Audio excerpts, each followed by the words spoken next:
तारीख की रात को मेरे मामा बाबा दोनों को अरेस्ट किया गया।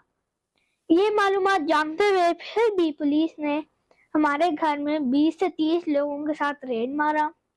इस रेड में उन्होंने मेरे अंडर ट्रीटमेंट जो मेरा भाई है, उसका नाम आहिल है, उसको उन्होंने उठाया।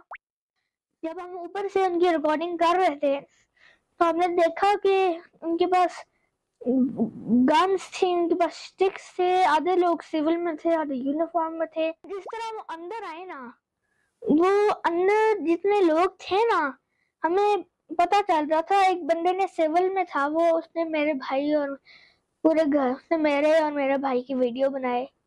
और मेरी जो खाला थी वो उनको सर्चिंग करा रही थी, तो उन्होंने फिर मुझे बताया कि उन्होंने पूरे घर की वीडियो बनाई है।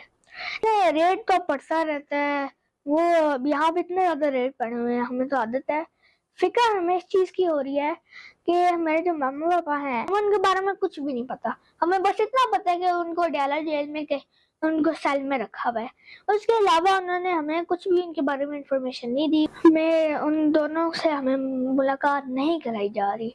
आप हमें बताएं कि अगर किसी के उन्होंने मामा पापा को पकड़ा है और उनके साथ मुलाकात नहीं करा रहे, हमें इतने परेशान होंगे हम कि उन्होंने हमें मिलने भी नहीं दे रहे, हमें उनके बारे में भी नहीं बता रहे, मतलब कि हमारी बात भी नहीं करा रहे उनसे, और हमें ये नहीं पता कि वो उनकी हालत कैसी है।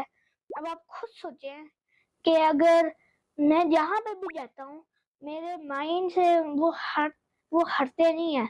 मुझे हर वक्त फिक्र पड़ती है कि भाई मेरा मामा पापा जो है उनको उन्होंने कोई मेडिसिन तो नहीं दे दी जहरीली, उनको कोई इंजेक्शन तो नहीं दे दिया, उनको मार तो नहीं रहे।